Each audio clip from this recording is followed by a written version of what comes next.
వాళ్ళ తల్లిదండ్రులను వాళ్ళ అమ్మా నాయనలను వాళ్ళ నాయనమ్మలను వాళ్ళ అమ్మమ్మలను కాళ్ళు మొక్కి మీరు కేసీఆర్కి మాత్రం ఓటేయకుండ్రి, మీకు నీళ్ళు ఇచ్చిండు కావచ్చు, రైతు బంధు ఇచ్చిండు కావచ్చు, పెళ్లికి పైసలు ఇచ్చిండు కావచ్చు, అవ్వకు పెన్షన్ ఇస్తుండు కావచ్చు, కానీ నాకు ఉద్యోగం వస్తలేదు, మరి కేసీఆర్కు ఓటేయకపోతేనే కాంగ్రెస్కు ఓటేస్తేనే నాకు ఉద్యోగం వస్తుంది అని చెప్పి పిల్లలను రెచ్చగొట్టి ఊళ్ళలకు పంపించాను. అట్లాగే నోటికి ఎంత వస్తే అంత ఇష్టమైన హామీలు. కేసీఆర్ 2000 పెన్షన్ ఇస్తుండు కదా, నేను 4000 ఇస్తా. కేసీఆర్ 4000 ఇస్తుండు కదా, నేను 6000 ఇస్తా. కేసీఆర్ రైతు బంధు 10,000 ఇస్తుండు కదా, నేను 15,000 ఇస్తా. కేసీఆర్ లగ్గానికి 1,00,000 ఇస్తున్నాడు కదా, నేను తులం బంగారం కూడా ఇస్తా. కేసీఆర్ కళ్యాణ లక్ష్మి పెళ్ళి అయినాక వస్తున్నది, మీరు లగ్న పత్రిక పెట్టుకోండి, నేను వెంటనే మీకు అదే రోజు తులం బంగారము 1,00,000 రూపాయలు మీ అకౌంట్లో ఇస్తా. ఇక రైతులనైతే 1 కాదు 2 కాదు, ప్రతి పంటకు 500 బోనస్ ఇస్తా, మీకు ఒక్కొక్కలకు 2 లక్షల రుణం మాఫీ చేస్తా. అర్జెంటు గురుకుండ్రి 2 లక్షలు తెచ్చుకోండి అని చెప్పి రెచ్చగొట్టి నోటికి ఎంత నరం లేని నాలుక కదా, ఎటు పడతాడు తిరుగుతుంది కదా, ఎటు పడతాడు మాట్లాడినరు. మొత్తానికి బీసీ డిక్లరేషన్ అని, ఎస్సీ డిక్లరేషన్ అని, ఎస్టీ డిక్లరేషన్ అని, రైతు డిక్లరేషన్ అని, యువజన డిక్లరేషన్ అని, స్కూటీలని లూటీలని ఏదో ఒకటి చెప్పి మొత్తానికైతే గద్దెలో పడ్డారు. ఇక్కడ కుట్రలు ఎట్లుంటాయని చెప్తున్నా అంటే, నేను నీ ప్రభుత్వాన్ని ఎట్లన్నా పడగొట్టాలి అనే ఆలోచనతో పూర్తి అవగాహన ఉంది. వాళ్ళకి లేదని కాదు, అసెంబ్లీలో ఉన్నారు లేరని కాదు, ఈ రాష్ట్ర ఆర్థిక పరిస్థితి తెలియదని కాదు, ఇక్కడ ఉద్యోగాలు ఎన్ని ఖాళీగా ఉన్నాయో తెలుసు, ఎన్ని ఉద్యోగాలు కేసీఆర్ ప్రభుత్వం ఇచ్చిందో తెలుసు. 2,32,000 ఉద్యోగాలకు భర్తీకి కేసీఆర్ ప్రభుత్వం శ్రీకారం చుట్టిందని తెలుసు. అందులో 1,54,000 ఉద్యోగాలు, 1,62,000 ఉద్యోగాలు నింపిందని తెలుసు. అయినా భారతదేశం మొత్తంలో ఎక్కడా ఏ ప్రభుత్వం కూడా ఇన్ని ఉద్యోగాలు ఇవ్వలేదని కూడా తెలుసు. కానీ రెచ్చగొట్టాలని చెప్పి ఒక్కొక్క వర్గాన్ని రెచ్చగొట్టుకుంటూ పిల్లలను 2 లక్షల ఉద్యోగాలని, కౌలు రైతులను 22 లక్షల మంది కౌలు రైతులకు ఉత్తరాలు రాసి అందులో చెప్పినారు, కేసీఆర్ మిమ్మల్ని పట్టించుకుంటలేడు, మా ప్రభుత్వం రాగానే కౌలు రైతులకు అస్సలోళ్ళకి ఎంత ఇస్తామో పట్టదారులకు మీకు కూడా అట్లే రైతు బంధు ఇస్తాం, 10,000 కాదు 15,000 ఇస్తామని చెప్పి నమ్మబలికి ఇలా మోసం చేసి ఇక్కడ దాకా వచ్చినారు. ఇదంతా ఎందుకు చెప్తా ఉన్నా అంటే, ఇప్పుడు జరుగుతున్న వర్తమాన రాజకీయం మీకు అర్థం కావాలి అంటే, ఇప్పుడు జరుగుతున్న కుట్రలు అర్థం కావాలి అంటే, ఏ రకంగా కుట్రపూరితంగా ప్రజల మనసు ఖరాబ్ చేసిందో మనం అర్థం చేసుకోవాల్సిన అవసరం ఉన్నది. ఈరోజు బనకచర్ల విషయంలో జరుగుతున్నది కూడా మామూలు విషయం కాదు, మామూలు ఆట కాదు. మొన్ననే ఒక కాంగ్రెస్ ఎమ్మెల్యే చెప్పిండు, మీరు చూసే ఉంటారు, ఇవాళ తెలంగాణలో మొత్తం పనులన్నీ చంద్రబాబు నాయుడు గారి కోవట్టులే చేస్తున్నారు అని చెప్పి ఒక కాంగ్రెస్ ఎమ్మెల్యేనే మొన్ననే స్పష్టంగా చెప్పిండు. ఇలా అది అక్షర సత్యం. ఎందుకంటే అసలు పెద్ద కోవట్టే మన ముఖ్యమంత్రి రేవంత్ రెడ్డి. చంద్రబాబు నాయుడుకు అతిపెద్ద కోవట్టు ఎవరైనా ఉన్నారా ఇవాళ తెలంగాణలో అంటే రేవంత్ రెడ్డి గారు. అందుకే గోదావరి నీళ్లను పూర్తిగా వాళ్ళకి అప్పచెప్పే విషయంలో కానీ, చంద్రబాబు గారు లేవమంటే లేసుడు, కూసోమంటే కూర్చునే విషయంలో కానీ ఇవాళ చాలా స్పష్టంగా రేవంత్ రెడ్డి గారు ఒక ఎజెండా ప్రకారం పోతా ఉన్నారు. మనం ఆలోచించుకోవాల్సిన అవసరం మన మీదనే ఉన్నది. ఇవాళ మన మీద జరుగుతున్నది ఒక రకమైన దాడి కాదు, ముప్పేట దాడి జరుగుతున్నది. ముప్పేట దాడి.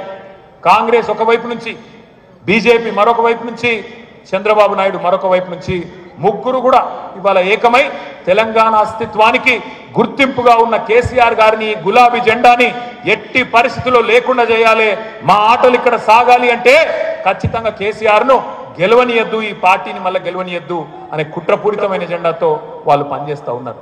ఇది మనకు అర్థం కానంత కాలం, ఇది మనం అర్థం చేసుకోనంత కాలం, అర్థం చేసుకున్న వాళ్ళం 10 మందికి చెప్పనంత కాలం మనం నష్టపోతూనే ఉంటాం, తెలంగాణ నష్టపోతూనే ఉంటుంది. ఎక్కడనో ఏపీలో ఏదో రిజర్వాయర్ కడుతున్నారు, మిగులు జలాలు వాడుకుంటున్నారు, మనకేమి ఇబ్బంది అని కొంతమంది అమాయకంగా అడుగుతూ ఉన్నారు. పొద్దున హరీష్ రావు గారు చెప్పింటారు, కానీ నేను ఒక మాటలో చెప్తా. మిగులు జలాల విషయంలో 3,000 టీఎంసీల విషయంలో ఏవైతే సముద్రంలోకి పోతున్నాయో వాటి విషయంలో మన డిమాండ్ ఒకటే, బీజేపీ నోరు తెరవాలే, కేంద్ర ప్రభుత్వం నోరు తెరవాలే. ఆ 3,000 టీఎంసీలలో మనకు దామాషా ప్రకారం, క్యాచ్మెంట్ ఏరియా ప్రకారం, అవార్డుల ప్రకారం, గతంలో కేటాయించిన నీటి కేటాయింపుల ప్రకారం 1950 టీఎంసీలు తెలంగాణకి ఇచ్చినాక ఏ ప్రాజెక్టు కట్టుకున్నా మనకు అభ్యంతరం లేదు.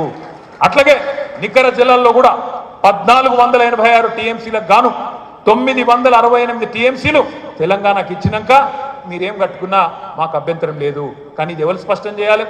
రేవంత్ రెడ్డి చంద్రబాబు నాయుడు కాదు, కేంద్ర ప్రభుత్వం స్పష్టంగా అవార్డు పాస్ చేస్తూ తెలంగాణ వాటా నికర జలాల్లో 950 టీఎంసీలు, మిగులు జలాల్లో గోదావరిలో 1950 టీఎంసీలు మీకు, మిగిలిన కిందికి అంటే మనకు అభ్యంతరం లేదు.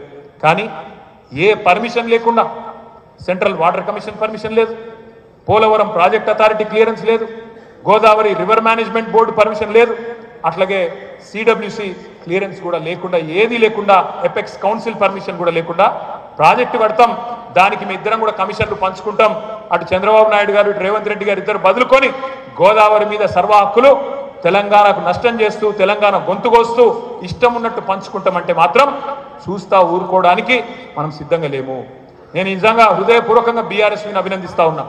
మీరు గత వారం 10 రోజులుగా ఒక్కొక్క కాలేజీకి పోయి, ఒక్కొక్క స్కూల్కు పోయి బనకచర్ల ప్రాజెక్టు గురించి మీరేదైతే అద్భుతంగా వివరించి విడమర్చి చెప్తున్నారో హృదయపూర్వకంగా నేను మీ అందరికి కూడా అభినందనలు చెప్తా ఉన్నా. ఈ పోరాటాన్ని కొనసాగించాలని నేను ప్రార్థిస్తా ఉన్నా. అవసరమైతే పోస్ట్ కార్డుల ఉద్యమం తీసుకుందాం, అవసరమైతే ఆన్లైన్ పిటిషన్ స్టార్ట్ చేద్దాం, కేంద్ర ప్రభుత్వం నోరిప్పేదాకా, స్పందించేదాకా. ఎందుకంటే చంద్రబాబు నాయుడు గారు అనుకుంటున్నారు కేంద్రం జుట్టు నా చేతుల్లో ఉంది, రేవంత్ రెడ్డి నా శిష్యుడు, నా చెంచాగాడు, నేను ఎట్లా చెప్తే అట్లా చేస్తాడు, కాబట్టి నేను ఇష్టం ఉన్నట్టు చేసుకోవచ్చు అని చంద్రబాబు నాయుడు గారు అనుకుంటున్నారు.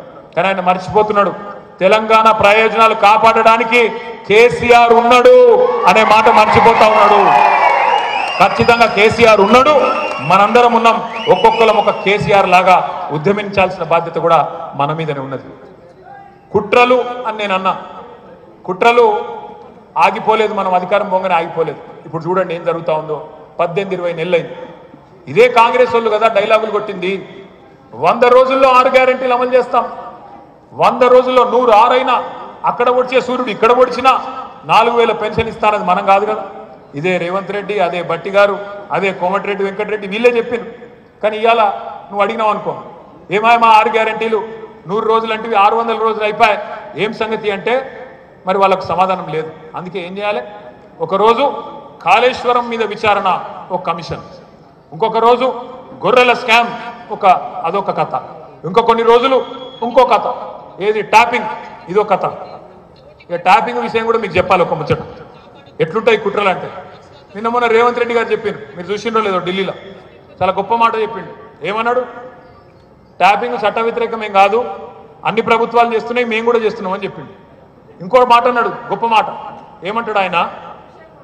ఏమో ఇప్పుడు కూడా అధికారులు చేస్తుండ్రేమో, నాకేం తెలుసు అంటే. ఆయన ప్రభుత్వంలో అయితేనేమో అధికారులు చేస్తారట, ఆయన ప్రభుత్వంలో ట్యాపింగ్ చేస్తేనేమో అధికారులు చేస్తారట. అదే కేసీఆర్ ప్రభుత్వంలో అయితేనేమో కేసీఆర్ కేటీఆర్ ఇద్దరు కలిసి చెవులకు పెట్టుకొని వింటారట. ఇంతకంటే హాస్యాస్పదమైన మాట ఉంటుందా? ఓదికు పోలీసు వాళ్ళే చెప్తున్నారు, ఈ ట్యాపింగ్లో పసలేదు మన్ను లేదురా నాయన, అనవసరంగా ఆగమవుతారు అని చెప్పి రేవంత్ రెడ్డికి చెప్తుంటే కూడా ఇంటలేడు ఆయన. సరే ఆయన అంటే ఇంటలేడు, కానీ ఇవాళ తెలంగాణ ప్రజల దృష్టి మళ్ళించేందుకు 6 గ్యారంటీల మీద అడగకుండా 420 హామీల గురించి యాదికి రాకుండా చేసేందుకు ఒక అద్భుతమైన కథ కనిపెట్టింది. ఎవరో హీరోయిన్ల ఫోన్